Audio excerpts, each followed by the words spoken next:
Okay. Yesterday, we started the module for the cloud security operations, and we mentioned that the security operations are very important for the security success. And without proper and talented security operations, unfortunately, you may face a failure, and it will be a critical failure. Because even if we have the best security solution all over the world, it maybe costs maybe 10 million US dollars or whatever the value. But by the end of the day, if you don't have the competence to read the logs, to understand the logs, to understand if there is any attacks and the hackers and what they are doing on your network, here we have the APIs, we have Terminate and Steal Resident as TSR, and a lot of types of attacks which you can suffer from and give the chance to the hacker to compromise your data and applications. Some of the network security controls which we covered in the last sessions was the firewalls. The firewalls, of course, you know that they are working on the layer 3 and layer 4, and they are acting as security guard, which allow the connection to your network or to control the traffic between one connection to another. Today's firewalls, they are more sophisticated, and we have new software which is able to run in the layer 7 for protecting the applications. These firewalls, it can run in layer 7, it can protect the applications, and it can discover any attacks in the layer 7 of the OSI models as well. Another thing, it is the IDS and IDS. IDS, it is the intrusion detection systems. What is IDS? Because, you know, there are a lot of people, we are confusing between IDS and IPS. I will tell you the difference. It's very simple. The IDS, it acts as additional component. Suppose that this is a switch. You have here, this is a switch. And of course, you have the workstation servers are connected to the switch. What we are doing with the IDS, we will take one of the switches ports and we will connect the IDS into this port. This port, we calling monitoring port, where all the traffic which are exchanged between the different servers, it will be copied, and this copy, it will go to the IDS, to this port, to this switch port of IDS. The IDS, it will take these packets, it will take the analysis and make sure that this, it has no attacks, then it will not trigger any actions. Otherwise, if there is any attack or there is any problem, then it will send a message to the security administrator that there is an attack and he should take an action. In some situation, it's not popular, but in IDS, some situation it can communicate with the firewall and ban the traffic. But this is not the standard. The standard that by IDS, it would send the error only or a message to the administrator where they have to react to this. This is the IDS. What is the problem with the IDS? If you can notice that the IDS will discover the attack after it will happen. Why? Suppose that you have the internet connection here, and there is an attack from the internet into this host, this one. What will happen here? The attack, it will go, let me change the color of the pen. The attack, it will go from the internet till it will reach to the server. The switch, it will capture the traffic and it will send a copy of it to the IDS. As you can see, the traffic, it reaches the IDS and the server at the same time. Then if there is any attack discovered by the IDS, it is done. You will not be able to do anything because the packet is already sent to the server.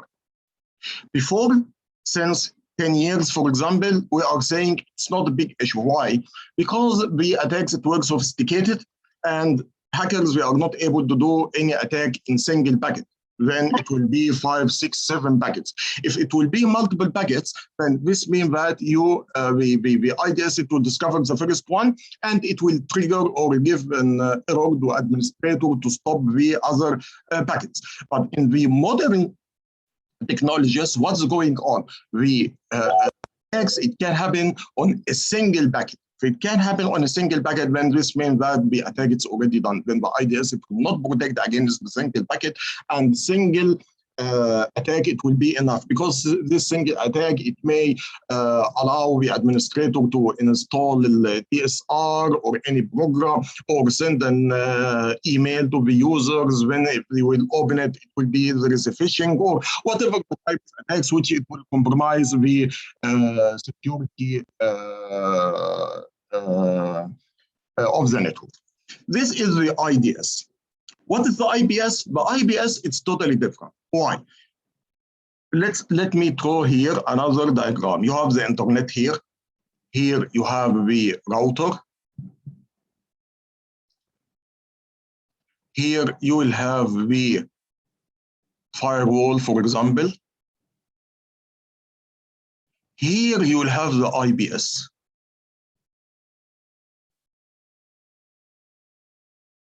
Then it will be connected to the network here. As you can see, it is in line. It is in line. The IPS, it's in line, not as IDS. IDS, it's offline.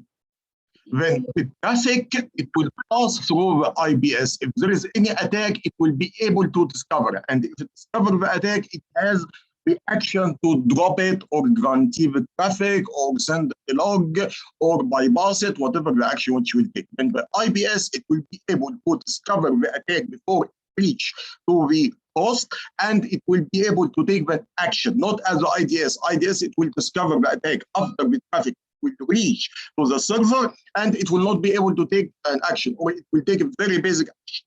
This is the main difference between the IDS and IPS. The host IDS, my friend, this is a very simple, the software, IDS software, which is installed on the server. When this is software, it will be installed on the server.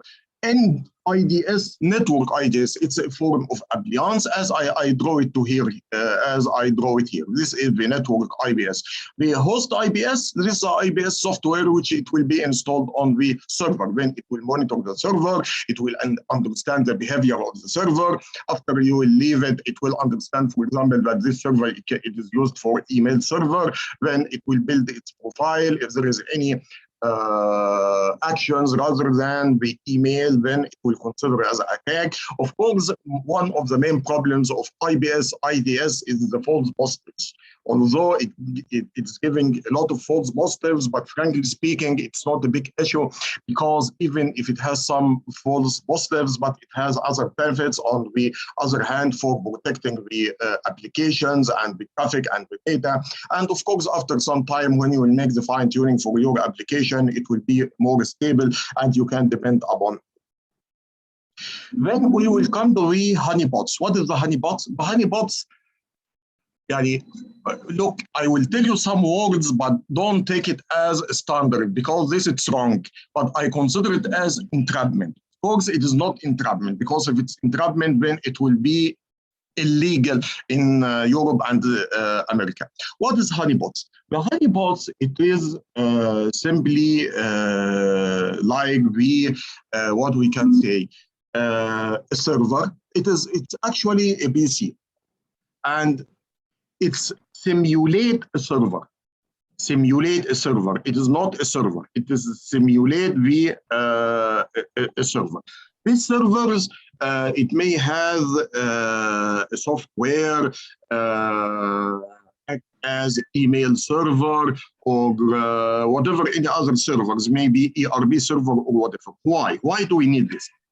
Because it will simulate the server for the hacker.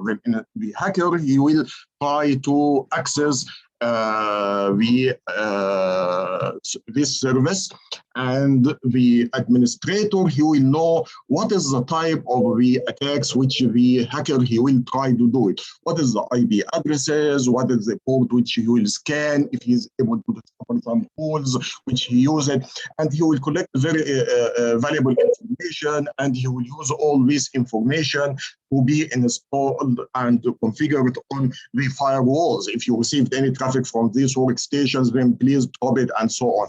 And the honeypot, it will help you to collect the important information about the hacker to be used to protect your network. Vulnerability assessment, I think we discussed this yesterday when we discussed the vulnerability management.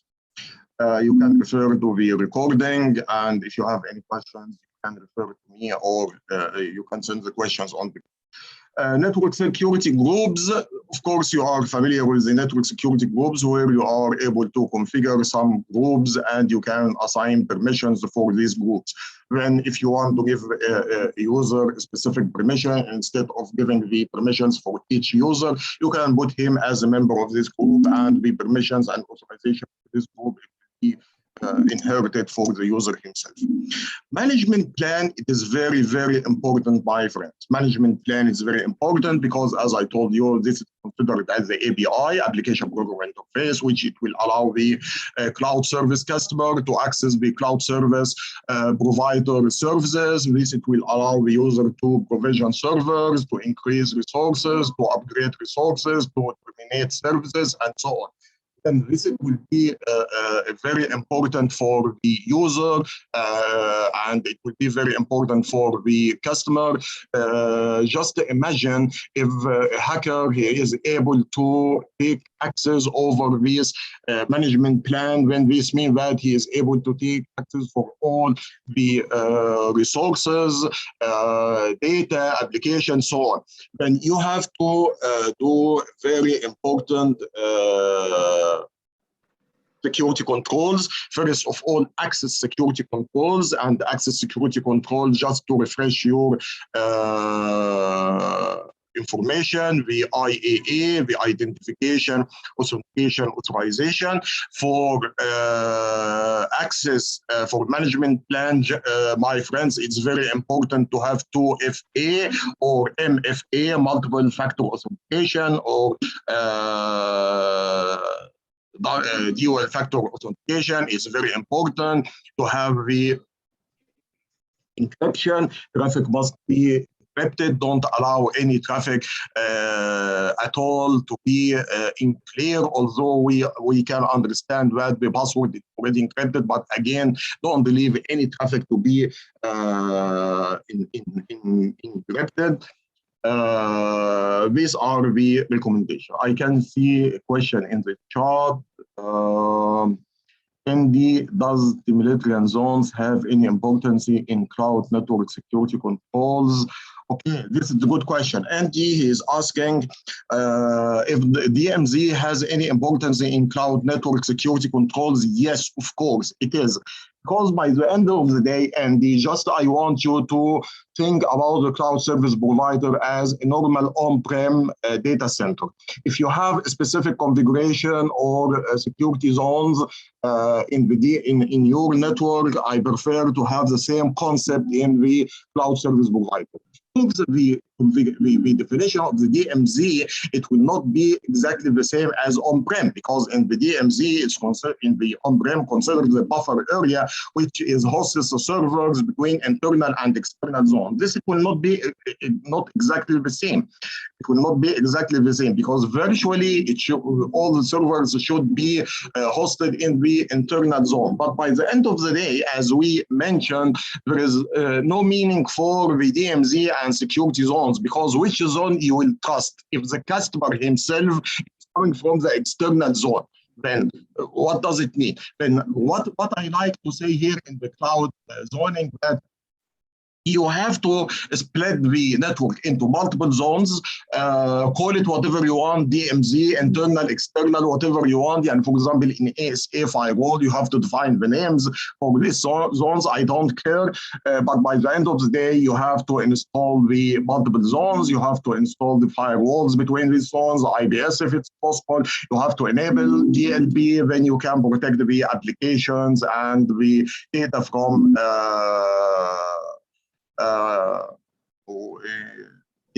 from any attacks between the multiple zones. I hope that I answered your question. Okay, the last module, it will be for the managed security operation. SOC, Security Operations Center. What is the SOC? SOC, my friends, this is the team who are responsible, teams who are responsible for managing the instance. If there is any incident, we have the rights and we have the process to respond to the incident. We have the permissions and the talent that we can recover the service. Of course, recovering the service does not mean that we fix it. There may be a problem and we don't know how long it will take, then immediately we will get another server, or I will start a standby server, whatever, and I will shift this case into the problem management team. We will search the root cause analysis till we will be able to solve it. When the security operation team or SOC, we are responsible for handling the incidents. We are responsible for fill over the service and recover the service and help the problem management team to discover root cause analysis till the operation is up and running into the normal situation. Monitoring security controls, it's very important, because when you have a security control, you must have a security control objective. Why did you install this security control? I install it to protect so and so. Why did you install the encryption or you configure encryption? Because I want to protect confidentiality. Then you have to make sure that all the security controls are able to figure out and achieve its objectives. If it's not able to achieve the objective, then there is no need for this security control. You have to review the security control, and actually you have to review the risk assessment from scratch, because this security control, it was implemented based on the risk assessment results. And this means that you have to search or to revisit the risk assessment and make sure that the security controls are implemented correctly and we are able to achieve the security controls objectives. Also, for log capturing and analysis, usually you have to capture the logs. These are very important. You have to mention this in the SLA with the cloud service provider. If the logs be captured on site, for example, you may have a SIM server in the cloud service provider as a VM, and you will collect all the logs to this server, or it may be reside in your side and you will transfer the logs as a patch in the midnight, or whatever the way which you will agree. It should be very clearly mentioned in the SLA. Log capturing is very important. Without the log capturing, you will not be able to analyze your traffic and understand the nature of your network. It's very important. This is very important, my friends. Please don't depend upon the cloud service provider in these cases. You have to be very clear in the service level agreement. Even if you have to rent one server and install a SIM software and collect these logs, this it will be very important for your sake and for your security controls. Finally, we finished the training. Unfortunately, I know that we had additional 2 sessions, but I hope that it was informative for you and you got some benefit. I can see there is a note in the chat. What is, I think it's from Andy. why is that companies that have SIMs are still hacked? Okay, this is a good question, my friend. This is a really good question, Andy. Andy is asking why is that the companies that have SIMs are still hacked? This is the same reason which I mentioned when we started the operations. When you will have a security solutions, which it costs you maybe 1 million, 2 million, 10 million US dollars, does not mean you are secure. If you have the service, you have the SIM, you have the firewalls, you have the IPS, you have the VPN, you have the DLP, you have the anti-malware, just name it, whatever, any security controls. Without a proper operations team and talented operations team who are able to read the logs and understand the attacks, and we are understanding what does this attack mean and how we can respond for it, then this tools, it does not have, or it does not mean anything for me. If I have a SIM, the SIM, we have the correlation tools, and you are able to print a report, and you will read this report. If you are not able to understand what is in this report, or you are not able to understand what is the nature of the attack itself, well, I am really sorry. It is not the problem of the SIM. SIM, it is great, but this problem of the security administrator himself. And this is the reason why I am saying security operations, it is a backbone, and it is a backbone of the security control success. If I have a security controls, it provides me with the logs. I will be able to read it, to understand it. I know that there is attack here or there. The same, it will help me, because now as a security administrator under your umbrella, there may be 50 devices or 50 appliances or 50 software. Do you think that you will be able to read all these logs as text files? It may reach to 10 MB text file. In some situation, you will not be able to open it. But when you will collect all these logs from different resources to the SIM, then it will be able to provide you reports in a clear way, information in a clear way. Then this means that it will help you to understand what's going on your network.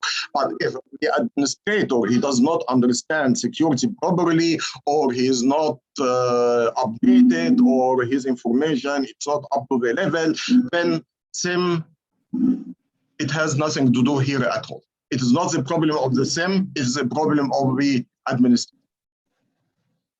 If you have any other questions, please just raise the question or type it in the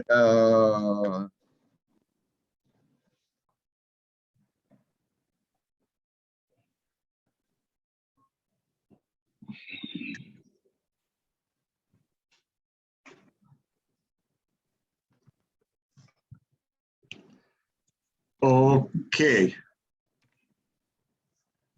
Okay. I think there is one point. The course is very interesting. Thank you very much, Andy. I really enjoyed this course with you. You were very interactive. I really like to see you in other courses, my friends. We are offering now we are offering the ISO 27001, but unfortunately we started from yesterday. I think next week we will have the cryptography course. Week after we will have the risk management. Please be in touch with me on the WhatsApp, and I will update you with the courses, the new courses. If you are interested to join, drop me a message in the email or in my WhatsApp, and I can add you to the list. Andy, there is a message from Andy. Please, what of the ISO 27005? 27005, Andy, it is the risk management course. I call it the risk management course. It will be started, I think, after 2 weeks or 3 weeks. I am not sure. Just send me on the WhatsApp, and I will tell you exactly the date. From Badr, thank you very much, Abu Basil, for your attendance. I really appreciate your patience here. risk. Okay, yes, it's risk management. I call it risk management, but actually I build the course materials based on the what we can say, the ISO 27005 processes. Me WhatsApp number. My WhatsApp number, I will send it to you. 966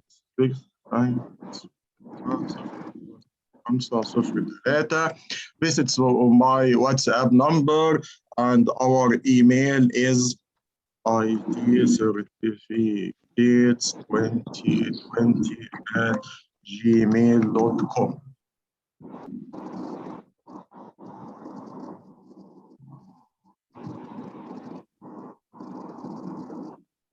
Okay. If you don't mind, just 1 minute, because I want to take the attendance for the certificates. And today, after I finish the course for the ISO, I will send you the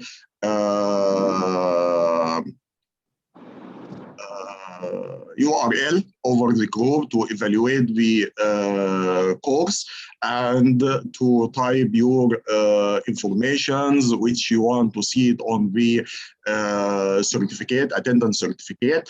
As we mentioned, my friend, that this training course, we will provide attendance certificate if and only if you attend all the sessions based on our attendance record.